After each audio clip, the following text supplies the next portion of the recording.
Welcome, happy day, happy life, happy journey. So grateful to have this opportunity to say hello to you all with our wonderful guest, Gregg Braden. Gregg, I was going to read your bio, but I think if somebody doesn't know who you are, they must be living under a rock because you're just everywhere, man. Well, how do you know I'm a wonderful guest if we haven't started yet? That's now I have to live up to that very high bar you've just set. So thank you. So let me just begin, Brother John. Thank you so much for inviting me today. I want to say hello to our Rythmia family and all the staff that is working diligently, taking such good care of everybody that passes through those Rythmia doors. It is a beautiful place. I'm going to tell you, every time I've been there, I have felt cared for and nurtured from the time I walk in, even after I leave, because on the van on the way to the airport, Jerry is still there. Gerard is still there on video talking to me all the way to the airport. So I feel cared for all the way to the airport. Thank you. Thank you. It was such a pleasure to have you here. I have to say, the last time you were here, we had the great pleasure of going out to dinner. And I'll tell you what I was struck with. You said those beautiful words about Rythmia. Let me just say a few beautiful words about you. What I was so struck with was I've met a lot of thought leaders, and you were one of the most genuinely interested and curious in everyone at the table. Like you wanted to know about each of us in an authentic and caring way. And I just thought that was such a great testament of who you are, that there must be a philosophy underneath that in the way that you interact with people. Would you share a little bit about that? Does that make sense? Sure. Everything matters. That's the philosophy. Everything matters.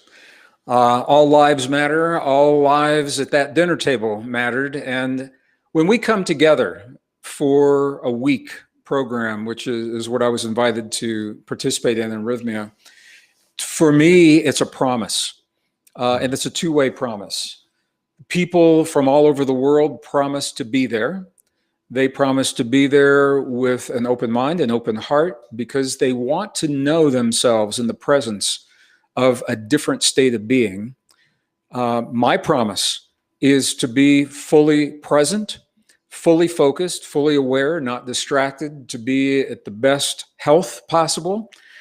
So it's important for me to take good care of myself so that I can keep my promise. And while we're together, we've got these few brief moments in the cosmic scheme of time that we have together. Just this little window of time, this precious moments that we get to share together. And then it's finished. And I may never see those people again. And I think one of the most honoring things that we can do for one another, John, is to honestly listen to one another and listen with our hearts as well as our minds. You know, the new science is now revealed that we've got a neural network, about 40,000 neurons in the human heart that think, feel, remember, and function independently of the brain.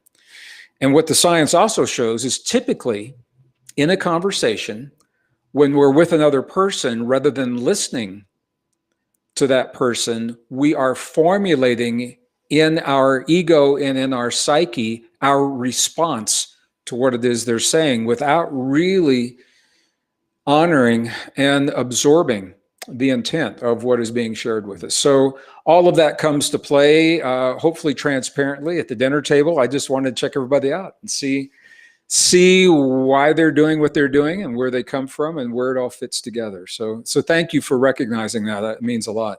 Appreciate it. It meant so much to each of us, and it was a testament to the integrity with which you walk, the consistency of your teaching, and that you walk that walk with such elegance. Thank you. And I found myself listening deeply as you were speaking and not thinking about my next question. I wrote it down. See how well it works? See how connected we are? I've been connecting with you, and this is part of what I love so excited to talk to you about is this idea. You know, you represent so clearly the nexus of science and spirituality. Joe Dispenza says that, you know, science is the new language of mysticism. I think that's a beautiful statement. Sure. Before we get into all of that, you know, I had to ask you a question right up front. You've been interviewed a million times I bet literally a million times, and so many questions. I think, as the arc of your spiritual growth and development has continued, I'm thinking of like a jazz musician like Miles Davis, right? He did Kind of Blue, and later he was in Bitches Brew, but everybody still wanted to hear Kind of Blue. Do you have that sort of sense in interviews? Are there some questions that you're tired of asking or don't look as forward to? And what are the questions you really want to talk about? What's bubbling up for you? Yeah, thank you for the question. The way it often comes up is people, this will happen at live events. I'll be on stage, with a few thousand people in the room, and they'll say, "Aren't you tired of doing this?" And first time I heard, I was surprised. And I said, "Well, why would I be tired of doing this?" And they said, "Well, because you've done it so many times." And I said, it was a man that was asking. And I said, "My brother, this is the first time that I've been here with you." And although, the slides for the presentation may be similar, but the vibe in the room, the hearts in the room, the minds in the room, the people in the room, the world events that are transpiring while we're there have never happened before. So every event is a brand new event. I never tire of sharing the content. And every interview is a brand new interview. So there are things that are more current for me, certainly, but this is the 37th year that I've offered this work in one form or another. And there's a continuity to the work. I'll tell you, one of the ways this question came up, I was doing a radio interview, actually ended up being what we call a hostile radio interview, where, it was a morning talk show, East Coast of the United States. I won't name the city, big city in the New England Northeast area, commuter traffic, morning talk show. And the first thing the interviewer said, he wasn't kind like you were. He didn't welcome me to the program, didn't say anything about my history, my background. The first thing he said to me, he says, "Gregg, why can't you stick with one topic like everybody else?" And I said, I thought it was a joke. I said, "Excuse me?" He said, "Man, he says, you're all over the map." He said, "What the hell are you talking about? Are you talking about the magnetic fields of the earth or the human heart, ancient wisdom or modern science?" He said, "Man, you just can't seem to get it together and stay with one topic." And I kind of laughed and I said, my work covers a lot of ground. But I said, if you look closely at every one of the books that I've written and every one of the topics that I've addressed, each one represents one facet of our human experience. And in a very real sense, I have stayed with one topic. It's a big topic. It's us and our relationship to the past, our relationship to our body, our relationship to the future, to the cosmos, our relationship to one another, the extraordinary potential, the untapped potential that lives within every one of us that modern science is only beginning to understand. Many ancient traditions were able to tap, but they didn't fully understand why or how. And this is the first time in recorded human history where these things are coming together. The science tells us what works and what doesn't, and why things work so that we can do more of the good and the healthy things. It also tells us what doesn't work so we can stop putting our energy into the things. And I'll tell you where this is really important, and especially in the New Thought community, John, when it comes to healing. I have at least, and I'm counting now, at least 5 friends that are no longer in this world because they were of the thinking that they would address their health issues based upon the knowledge that was coming to them through YouTube and through a lot of New Thought practitioners, well-intentioned people. So they said, we're going to address these issues holistically, which is a beautiful, powerful thing to do, to say the words. They never followed up with the actions that give meaning to those words because it was not understood clearly their relationship to their bodies. So they followed practices that were essentially meaningless. Maybe the placebo effect helped them a little bit, but the practices they followed didn't really support their healing and their health. And this, I think, is where the science is really, really important, because the science tells us the nuts and bolts of how things work. It doesn't always know what to do with the nuts and the bolts. And this is where the spiritual principles come in. So science is only about 300 years old. For 300 years, we've been understanding our relationship to our bodies and the world. And now the scientists are saying, okay, there's a field that connects all things. What do we do with it? You know, for example, or we can self-regulate our biology, upregulate and downregulate our own genes. What do we do with that?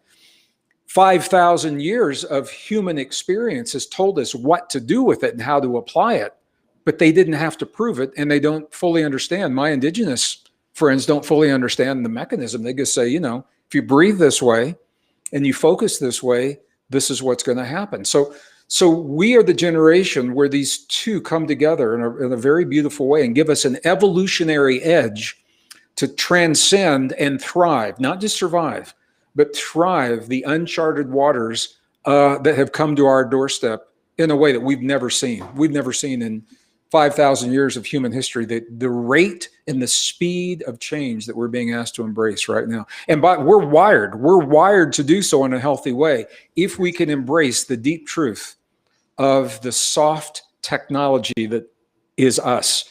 Not chips, not computer chips and wires and chemicals, but we're talking about neurons and cell membranes and crystalline structure of bone. And our ability to self-regulate how these things function in our lives. And that makes us extraordinarily powerful beings. Long answer to a short question. Great answer. It popped me ahead to some of the other questions that I wanted to ask you, but this really gets into, in the wisdom codes, you were talking about, you know, words changing the structure of the thalamus. So speaking about your friends who embraced the new thought, but perhaps there was a contradiction between the affirmation of their lips and the feeling and sentiment behind it, and then the action that backs that up. You know, many new thought leaders from the 1800s, Phineas Quimby, Emmett Curtis Hopkins, Charles and Myrtle Fillmore, used this technology to heal physically. Mm-hmm. Yeah. And this speaks to the science of prayer. I'd love to know, you know, you had 5 friends that are no longer in this world. Do you have any other examples of your personal experience or of friends that have healed through the power of prayer, through the power of connecting to this unified field, this creative medium in which we live and move and have our beingness and responds to our thinking?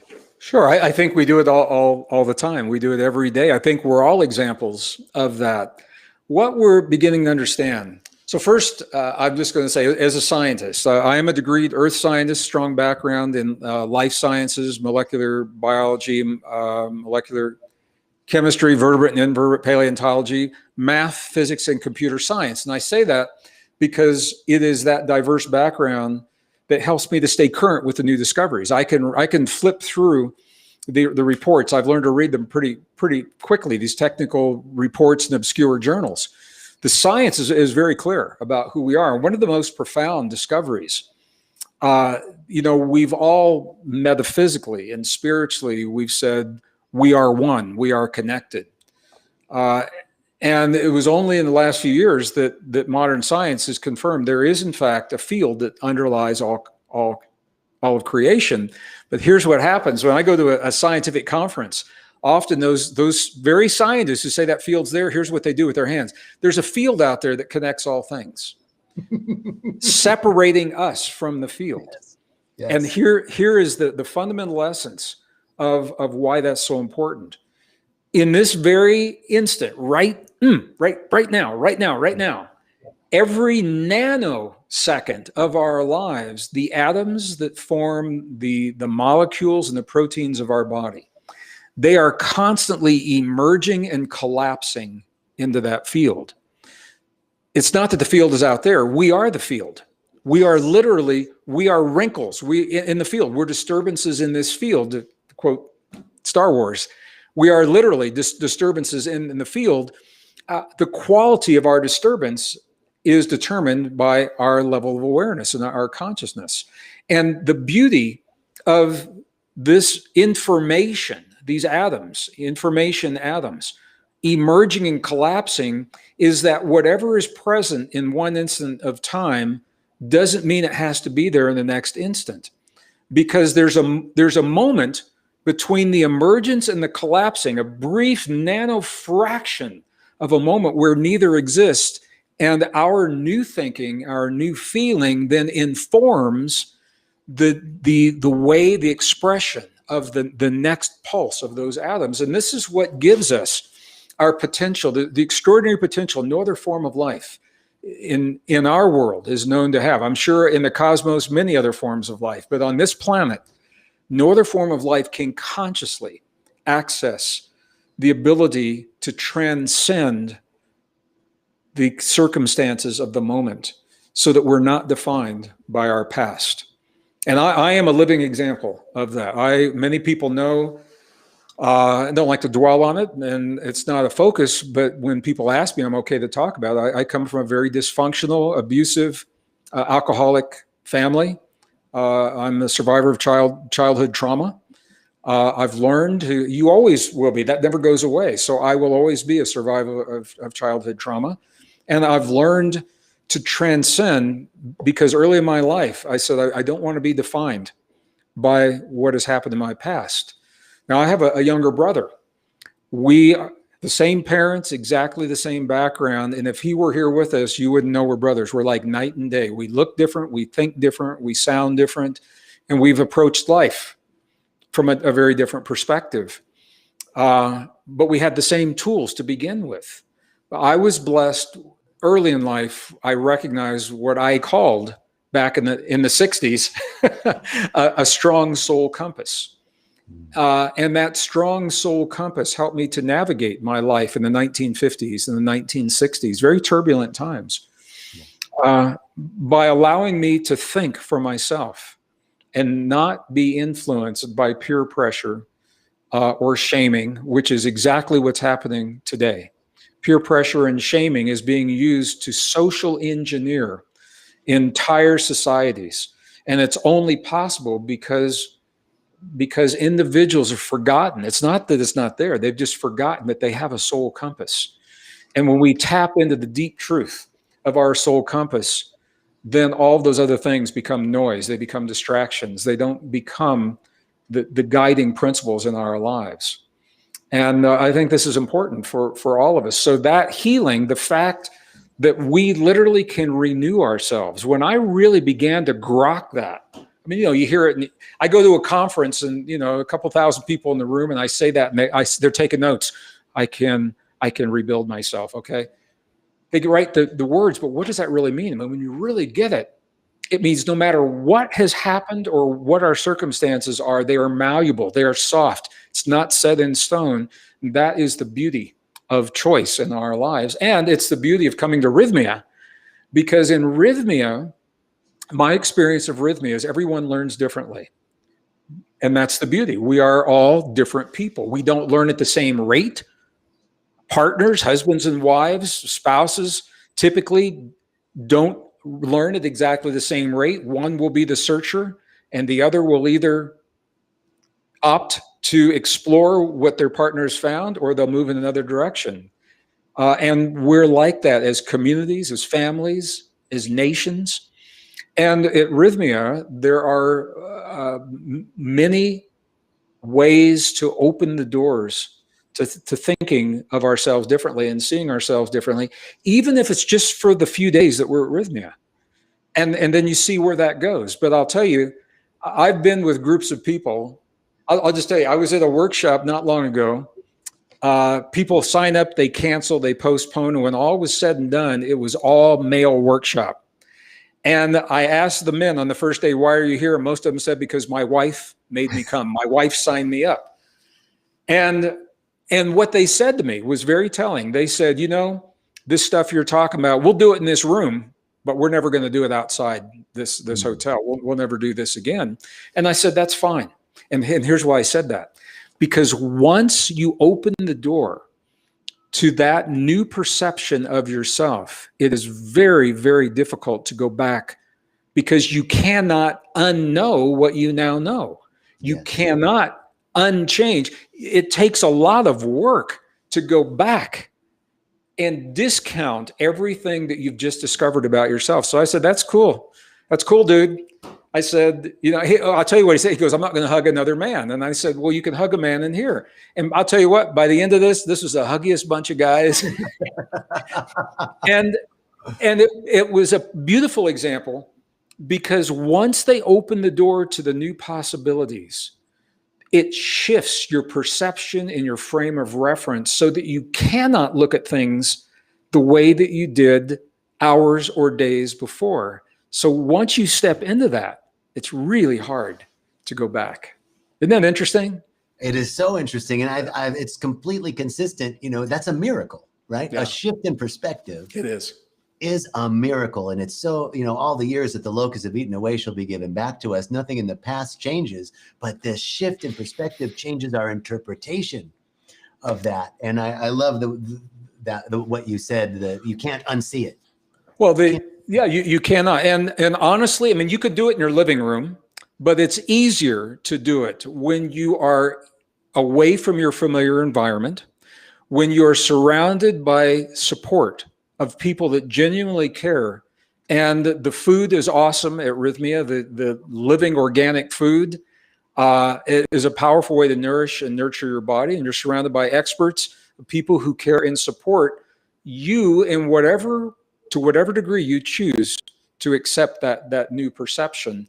And then once you get on the shuttle or wherever it is to go back to the airport, you have to ask, am I the same person that came from there? Or when you go back to your family, am I the same person that left this family a week ago? And for some people, that's where the real workshop of life begins, because it's an opportunity to openly, honestly, and truthfully convey the deep truth and new understandings of what we've discovered about ourselves. And that is a workshop unto itself. Yes. Oh, beautiful. We always say, I say that you can check in, but you can't check out, because the same person that checked in is never the same person that checks out. Yeah. Well, there's a song about that we could sing from the west coast of the U.S. at Hotel California, but I won't do it here. We'd love to hear you sing, man. Well, okay. So for those listening who may not know, the phrase is, you can check out anytime you want, but you can never leave. And that's very true. Check out anytime you want, but you're never going to leave. Never leaving. And still the same person that checked in isn't checking out, for sure. But you can see the musician in us is coming out, John. So we got to reel it in here. We got to get back to the. So I would love to. This just flows so nicely. I had a huge understanding during the time I was reading the Divine Matrix years ago. And, that book really opened up my understanding. Somehow the understanding of the first law of thermodynamics and Einstein's special theory of relativity, finally, kind of in my layman's terms, I don't have any of the scientific degrees that you have. My degree's in rhetoric and composition, but understanding something about this, energy is neither created or destroyed, but transferred or conveyed into different forms. Sounds an awful like I'm the Alpha and the Omega, without birth and without death. And this idea of, I don't know anything that gets of the math that gets us to E equals MC squared, but somehow your book helped me see that energy and mass were just on different sides of an equal sign, and that all of existence is just slowed, stored energy vibrating at different frequencies. These two insights helped me see something about, or understand, the metaphysical principle that there's one source, one energy, one consciousness in back of everything, influencing everything. And this helped me understand in my own mind, the science of prayer, and how consciousness informs the field. All of this to say, given that, will you explain a little bit about this question in a simple-minded way? Where does consciousness reside? Is consciousness in the mind, or is the mind in consciousness? Is the soul in the body, or is the body in the soul? Well, I think, those are two different questions. And I think you just answered the first. Consciousness exists everywhere in all things. And this is one of the fundamental shifts that should be made in our education of our young people. But there's a battle that is unfolding. It's happening right before our eyes. We all know there's a battle for our thoughts. It's playing out in mainstream media. There's a battle for our beliefs. What do we believe about climate change? What do we believe about 5G? What do we believe about chemtrails? What do we believe about our origins, who are we, and where we come from. And there's an even deeper battle for our very humanness that is playing out as technology is infringing upon our biology. And we can talk about that a little bit. But the new discoveries, when I was in school, again, back in the 50s, 60s, early 70s, I was taught that we emerged from a dead universe, a dead inert universe, through lucky physics that just happened to occur the way that they did, and that we are the product of random mutations, nothing special, just lucky biology. And what the new science is showing is it's overturned all of that. The new science, and this is a long answer to your question, but the new science is showing us is that the universe is actually alive. It is conscious, and it is ordered. It's not random, and it is intelligent. There is an underlying, an inherent intelligence in all things in the universe. Now, when you talk about the soul, that is a localized phenomenon, a localized experience in this homogeneous field that's creating the wrinkle. My consciousness is coalescing energy in just the right way to give you the Gregg show. I'm the Gregg show. As long as my consciousness is here, and when my consciousness leaves, the show is over, and I go back into that homogeneous field. So physics is struggling with this, because right now, physicists for about 100 years, they have arrived at the understanding that there are these four fundamental forces in the universe. The gravity is one of them, the electromagnetic force, the strong and the weak nuclear force. And the struggle has been to unify them into one story, into the story, the mathematics story, and the story of physics, of who we are and how things work. Einstein, on his deathbed, expressed his frustration at not being able to do this. Well, the reason they have not been able to do it is what you and I are talking about right now. They have yet to acknowledge the force of consciousness as a force. So physicists, up until recently, were seeing everything as separate, independent. Einstein didn't like the idea that things were connected. He called it, he says, if we can influence from one place what happens somewhere else, he said that's what he called spooky action at a distance. He didn't like the idea of entanglement. So he certainly didn't like the idea that the universe is conscious and intelligent. We're going to have to accept that for science to move forward. But what they're doing is they're creating all kinds of, we've got all these different string theory, perfect example. String theory is a theory that works only if you use these variables that have to be a certain number. We don't know why it has to be that number. Scientists say, I don't know, if I make it this number, the equations work. Or if you throw out the factor of time, what is called the pesky problem of time is what physicists often call it. We don't understand time well enough to incorporate it. When time drops out of the equations, it's able to unify the equations. So the question is, does time even exist? Is it real? Does it exist everywhere or only in some places? And I'll just tell you the answer to that right now. Time does not exist in all places. There is a measurement. It's called the Planck scale. Below the Planck scale, there is no time. So because it doesn't exist in some places, do we need to account for it in all places? And these are the kinds of issues, very philosophical issues, that scientists are struggling with.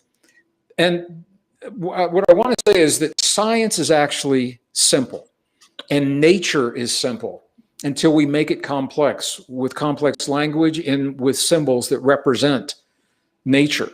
But the concept of nature, and that's why we can talk about this, these things are actually very, very simple. It's our attempt to represent them in a unique language that makes them appear complex.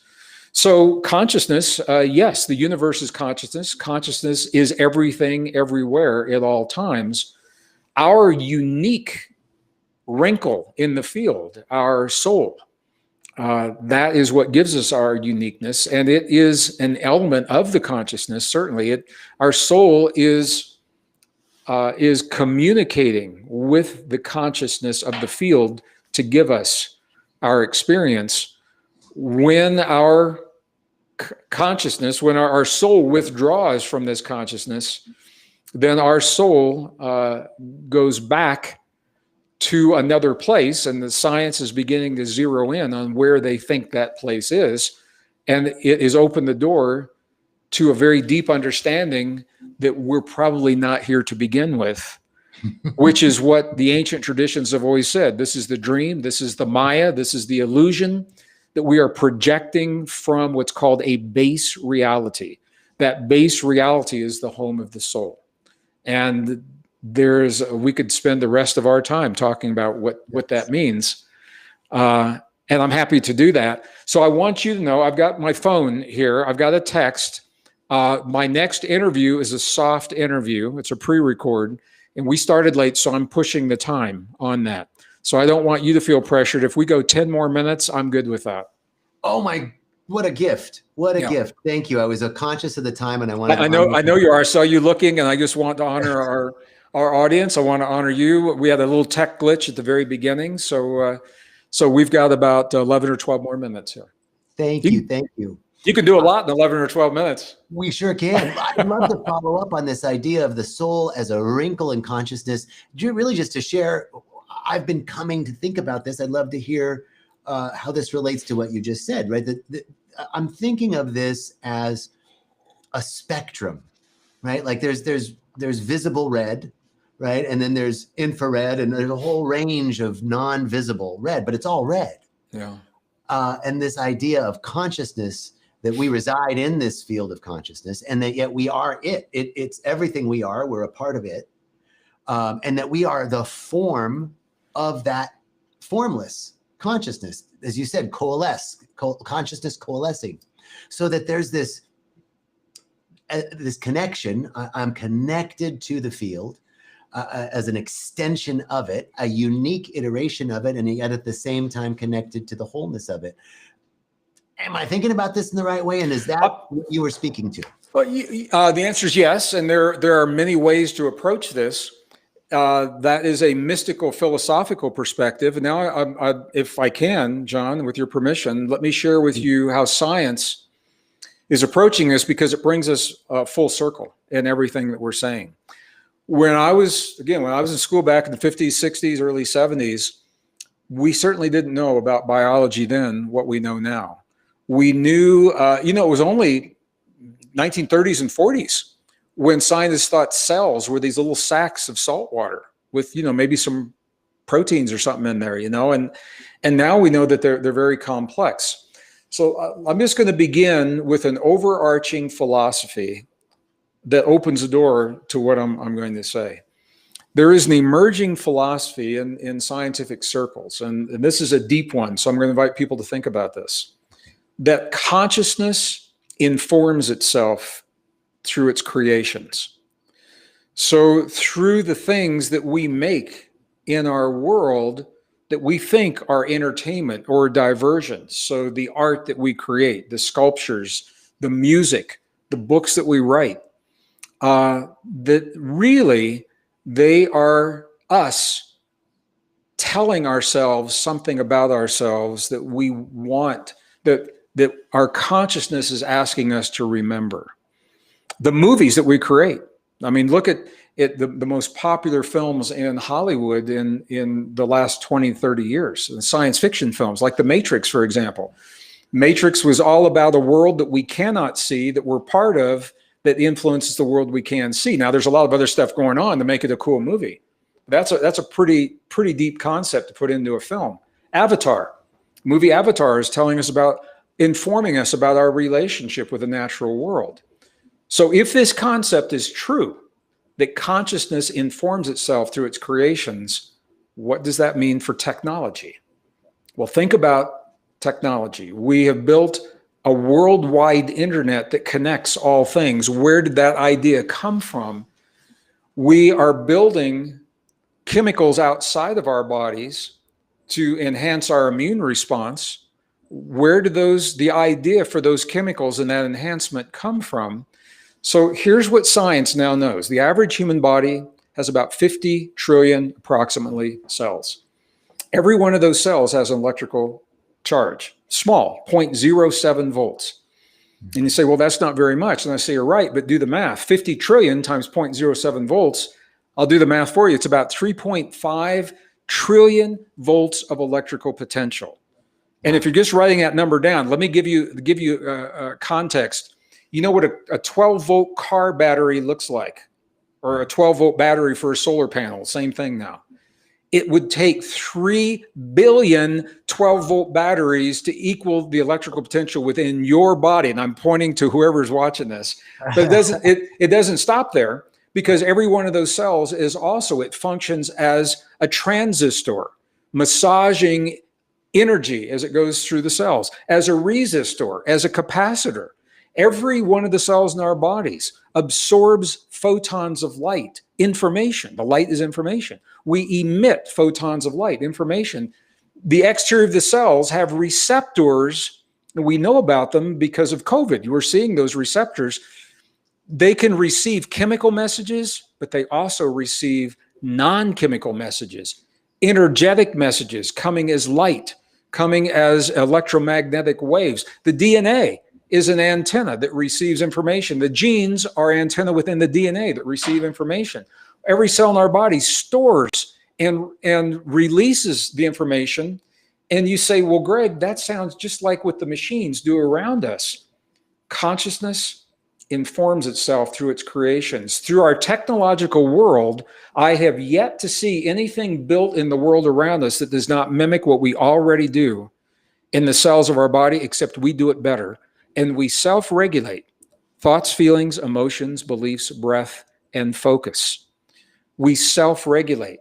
So that goes for the computer chips, that goes for the internet, that goes for the chemicals that are supposed to help us and strengthen our bodies in the presence of virus and disease. Chemicals may do that. They're mimicking what we already do. We do this in our bodies. So when you really begin to think about this, and our relationship to this field, and our ability to self-regulate this soft technology, what you begin to see is that we are a highly advanced, technologically sophisticated form of consciousness interacting in the field in temporary ways for maybe 80, 100, 120 years. And that during the time that we're here, that we are part of that field, we are imparting our design of what we perceive to be true into that field. And we're doing that together, and we're hopefully having a great time doing it. Hopefully we're having a great time doing it. But this is when we begin talking about affirmations and prayer. It is the underlying feeling, the vibration of the affirmation or the prayer that's communicating with the field in a language the field recognizes. And this is key. It's not always a verbal language. That's why people can say their prayers 1,000,000 times and they don't seem to have any effect, because it's not, the words aren't the prayers. It's the words are designed to evoke an emotional response through the neurons in the heart and the brain and the cells. And that is the language that the field recognizes. So the words are important, and the words have been passed down to us in Sanskrit or Aramaic or Cherokee or Navajo or Hopi or whatever it is. But the words are the code to elicit the feeling and the energetic response in the body. And that energetic response is those 50 trillion cells, 3.5 trillion volts of potential, and all the things that go with that. That makes us very powerful beings.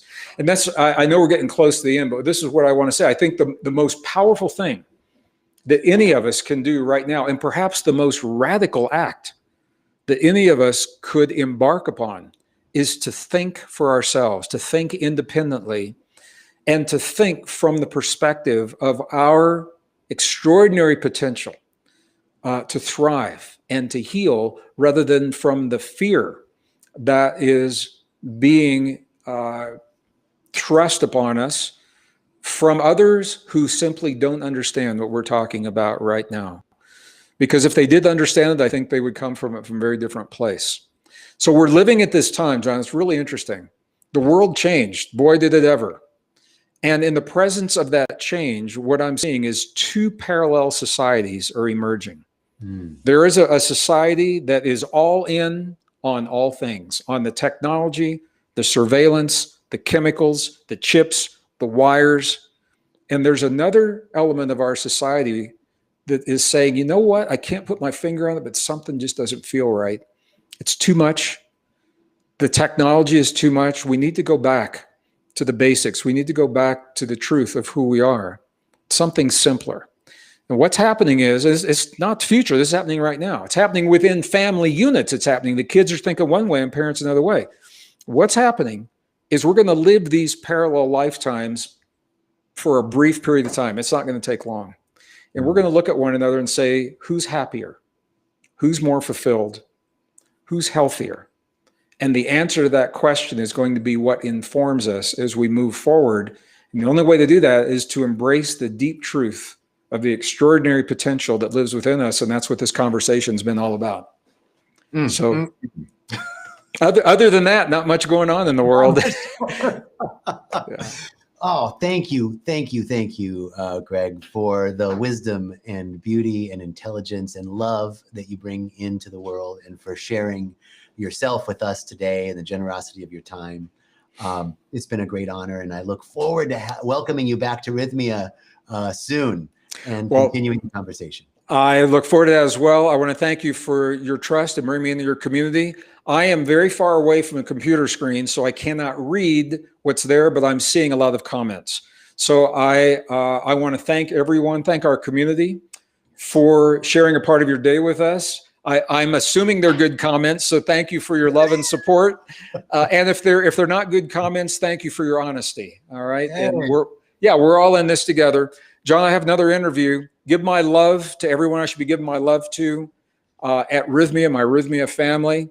Awesome Sylvia, the tech person that just helped connect us today. She's really good at what she does. And I look forward to our next. All right. I do as well. And please give my love to Martha, and a pleasure. I'll see you soon. God bless you. Thank you. All right. Thank you so much. Take care. Bye-bye. Bye-bye.